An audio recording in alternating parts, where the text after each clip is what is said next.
dalam perancangan amalan bersesuaian di mana seseorang guru haruslah meneliti aktiviti yang dapat memberikan kanak-kanak pengalaman serta dapat perkembangan yang baik, di mana apabila kita dapat merancang aktiviti ini, kanak-kanak akan berkembang dengan baik serta dapat meningkatkan prestasi kanak-kanak dalam membuat sesuatu perkara.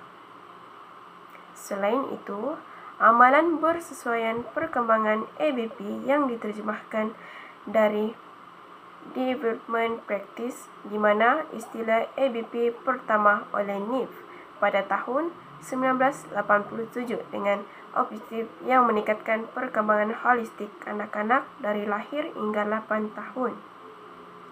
Seterusnya, ABP juga satu amalan proses pembelajaran yang menekankan ABP, di mana penggunaan kaedah pengajaran dan pembelajaran yang bersesuaian dengan umur, minat, bakat, kebolehan, dan perkembangan diri kanak-kanak.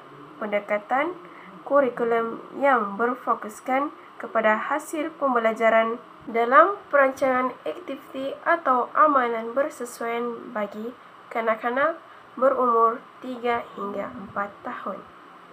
Antaranya ialah bermain pasir.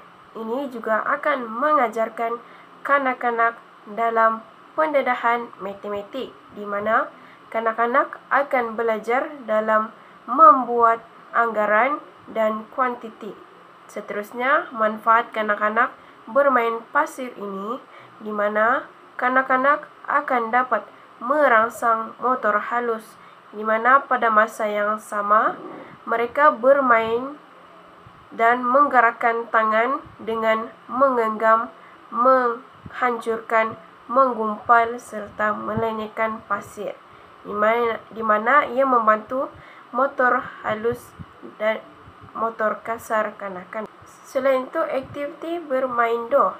Aktiviti bermain doh ini, di mana ia sangatlah bagus untuk kanak-kanak, oleh kerana pada peringkat bermain doh ini, ia akan membina kekuatan jari jemari kanak-kanak.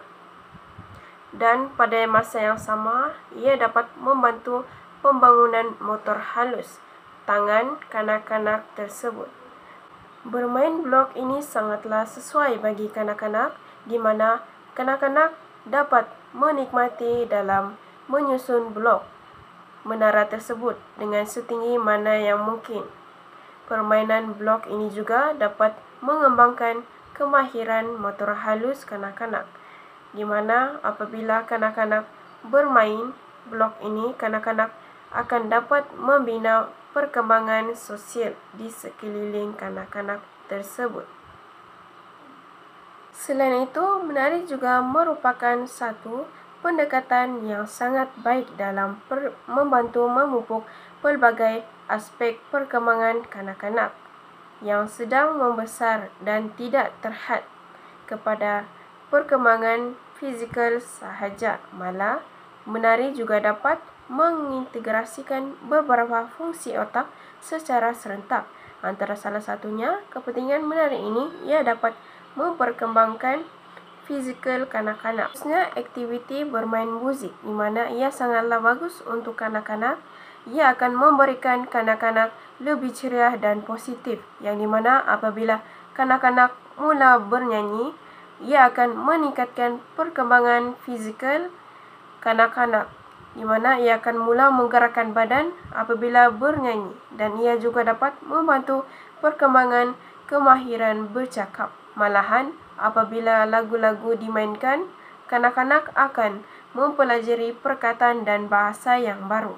Sebagai kesimpulannya di sini, di mana amalan bersesuaian ABP sangatlah penting, di mana ia dapat membantu setiap perkembangan kanak-kanak dari pelbagai domain, dan ia juga dapat memberikan pengalaman yang baik buat kanak-kanak dan sangatlah sesuai dalam perkembangan dan pembelajaran yang berlaku secara berterusan dan juga berlarutan, di mana pada peringkat ABP ini ia tentu saja tidak terus memberikan kesan, malahan ia perlu memberikan masa untuk melihat dan mencapai tahap yang begitu optimum.